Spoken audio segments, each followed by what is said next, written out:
Did you see that shit? MMA podcast. Hosted by mixed martial arts journalist Mike Strauss, a.k.a. Strauss21, and Chicago's number one underground comedian, Apollo Taj Mahal.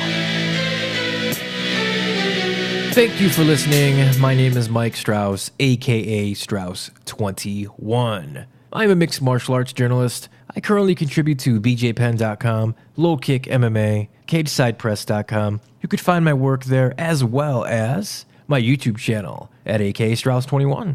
And of course, the Did You See That Shit Mixed Martial Arts podcast that you are listening to right now.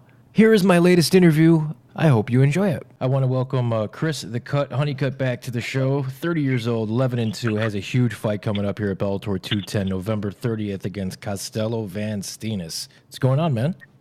Not much. Just getting out here out of the body shop down here in Huntington Beach. The body shop is one of my favorite camps, man. Antonio McKee, what he's been able to do in a short period of time down there is remarkable. I'm so happy that you're actually down there working with those guys, man. What has Antonio been able to do for you?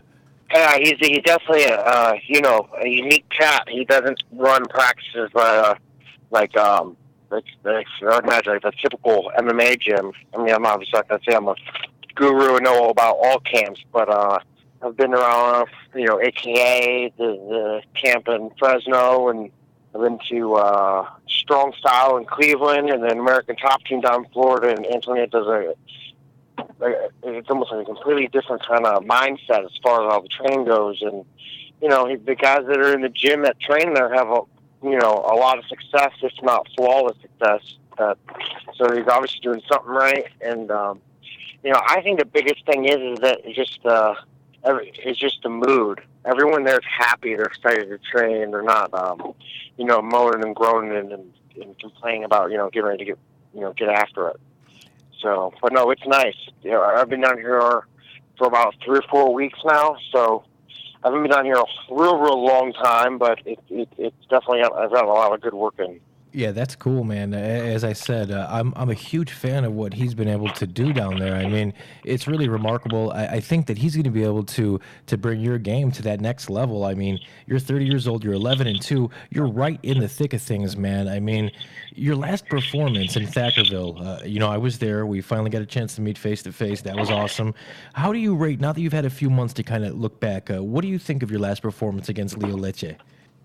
No, I think it was a good. I think it was a good performance. It seems like it comes a habit now where I look back and I evaluate my performance as a whole. And I think there was opportunities where I could have even stepped it up more so to get the finish. I don't think that was part of the picture by any means, but when you're in a fight, it's a fight. So the last thing you want to do is, blow your wad and not have that, give your opponent the opportunity to, make a comeback. We've seen highlights and the highlight reel several times. We just saw that last weekend, right? Yeah, I didn't get a chance to see it, but one of the biggest things that's being down here is that if I'm not training, I tend to be driving. Oh, yeah. Things are spaced farther apart, right?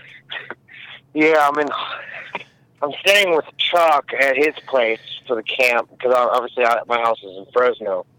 So he got a house or a little apartment there on the beach that we're crashing at for his camp as well.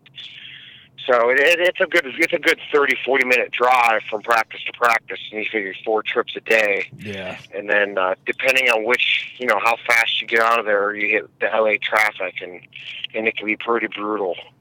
Yeah, that LA traffic is nothing to mess around with there. How is that, man? Because, you mentioned Chuck. He's got a fight, so been going, you almost have like that synced up with him. How has that been going through a camp with a legend like Chuck?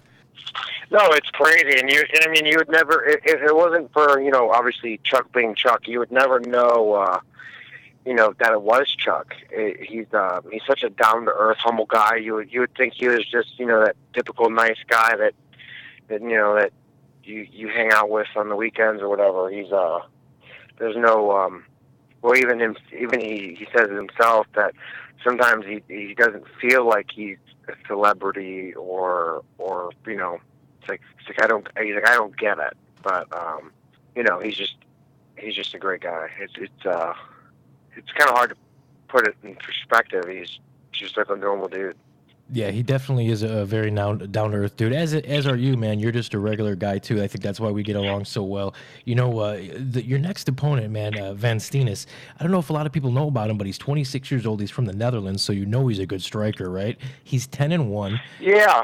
He's an interesting... He kind of has like that Dutch kickboxing style. Yeah, he's going to be an interesting challenge for you. But, Chris, you're by far his toughest test to date. It's not even close.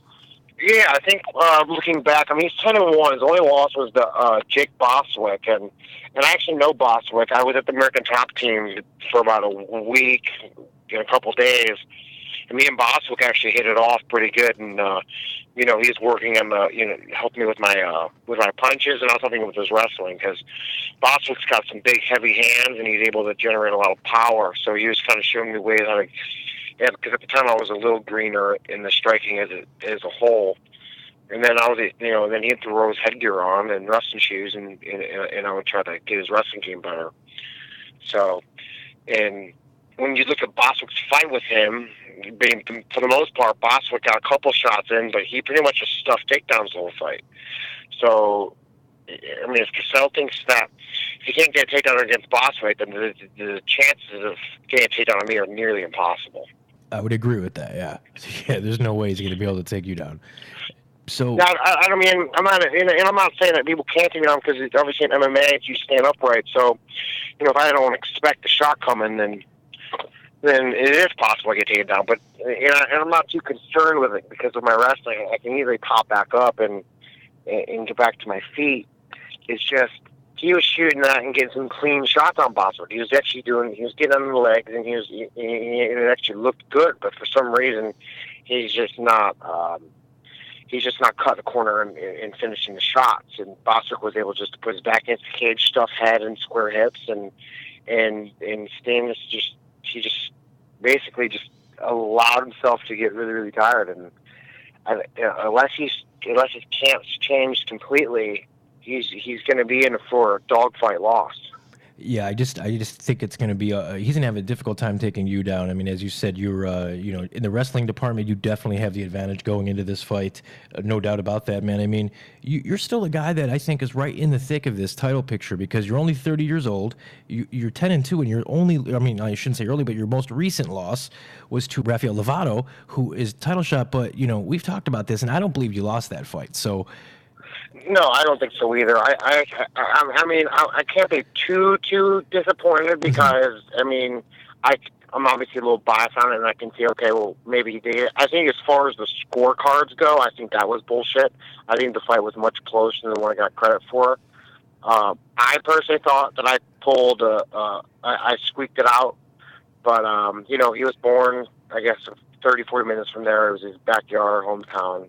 He was the favorite in that area, so. Whatever. So he gets it. But nonetheless, I mean, I had my own faults that going into the fight. I won't really preach about it because it's excuses, but I think, and I really hope he gets the title shot because I think he'll win. I think he'll beat Matasi, and then it sets me up good for a rematch. I think, other than maybe someone getting more publicity on it than me, but as far as I feel like I would deserve the first crack at taking the belt from him because I'm the only person that went the full distance, if not arguably won the fight. Everyone else is either they won a round or so, but then they end up getting submitted or they get beat out the whole fight. Mm-hmm, I think I'm one of two people that actually went the full distance. And there's only been like 3 people that went to the third round, let alone I think I'm one of 2 that actually finished the fight. But the first guy didn't. There was no way he won the fight. Right? Yeah, he dominated him. I mean, I had two judges that weren't judging my fight that said that if they were judging it, there was a good chance that they would have favored me at least 2 of the 3 rounds. Because the first round, I was like, I don't know, that's kind of a coin flip. But the second, and then if not the third round, I definitely won the third. I mean, I finished the fight on top. Mm-hmm. He only hit me 4 times the entire fight. So, But that's that fight. I mean, I can dwell about it in my mind for a while until he gets the belt or doesn't get the belt, and then eventually I get to crack out about it. But I'm sure we'll probably see each other again, especially if he keeps winning. And then I'm obviously keep winning. So I think it's inevitable that we will probably square off again one day. Yeah, I think you will too, man. I mean, if you keep winning, they can't deny you. They can't deny you what's yours. And by all accounts, man, I believe that you are now just scratching the surface of what you can be. And now being with Antonio, as I said, you're only 30. So do you feel like you're just entering your prime, your physical prime now? Yeah, I think so. I mean, the biggest thing now is that I need to find a gym that I can call home and feel home. I love it down here at Antonio at the body shop in Metroflex with Antonio. It's as far as location goes, it's not the greatest. I mean, it's nice here, but the living cost is astronomical. I mean, you can't. I mean, for what my house costs in Fresno, you're looking at. I mean, there's trailers that are going for triple that. I mean, wow. LA is so expensive, especially in this area. Yeah, that cost of living is a big one, man. And there's $1 million for just like a 2-bedroom apartment. And I got 3 dogs, 2 of them being, big old pit bulls. So it's like they need some grass to run around in. Oh yeah, what kind of pits do you have? One of my best friends has 2 pits too. Beautiful dogs. Yeah, no, I'm a big advocate for it. When I'm done fighting, I want a business model that I'm putting together for a company that I would like to do in order for proceeds for that company to go towards a rescue that me and my girl are gonna put together, and I'd like it to be obviously as big as possible, especially since the new push for the destruction of the breed. Pit bulls are under attack. To put it simply. Yeah, you're right, man. It's sad because people before I was more educated on the thing. I thought the same thing. I thought they were dangerous, but turns out pit bulls are actually probably the most loyal and non-violent breed of dog you can have. They're aggressive if they don't know you, sure, but they're beautiful dogs. They're friendly dogs, and I think people just need to turn that narrative around because they shouldn't. To do away with the whole breed is just wrong. That's just entirely wrong. Yeah, no. Pit bulls are the most loyal for sure. They'll die or do whatever it is to make their owners happy, and it just happens to be that some owners want their dogs to be destructive and to hurt one another. So the dog's only doing what it thinks its owner wants, and again, they're so disciplined and loyal to their owner that they'll do absolutely anything that the owner wants. So it's all about how you train them, but that's just with anyone. I mean, that's just like going into race. It's like not one race is better than the other. It's like obviously humans and dogs are much different, but from one breed of a dog to another breed of dog, it's not like some dogs can talk and some dogs can't talk. I mean, no dog can actually speak words. So there's really no difference there, except for one might be able to smell better than the other. Mm-hmm. Yeah, for sure, man. It's the real issue is when it comes to that is people. But yeah, I appreciate talking to you. I always love talking to you, man. I look forward to it. I can't even put into words how happy I am that you're down there with Antonio because I really believe he's going to be able to take you to that next level, and that next level has got to be championship space we're talking about there, man. So it's going to be really exciting to see what this next year brings, man.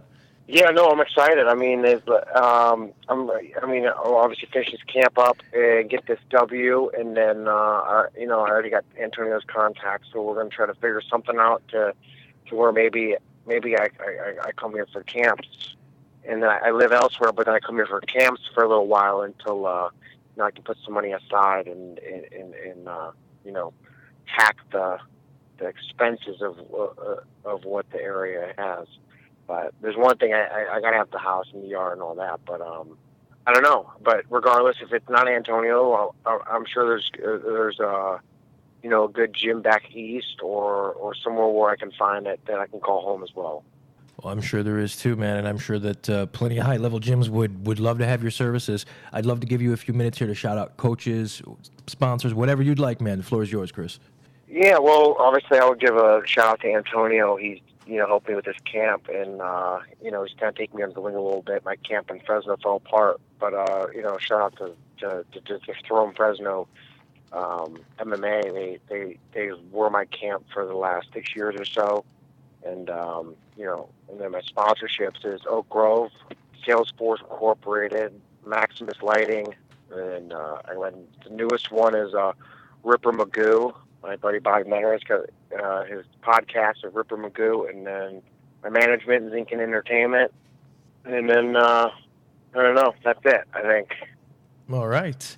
I appreciate your time as always, Chris, man. You have a big fight coming up, Bellator 210, November 30th, and I can't wait, man, because not looking past this fight, but if things go as planned, then we got to be talking about a championship match soon. So it's going to be exciting, brother.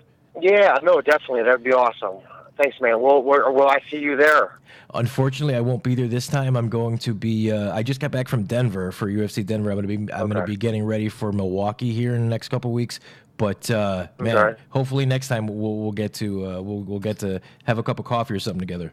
Yeah, for sure. Definitely, man. Take it easy. Thanks for having me on. You too. Anytime, brother. Take care.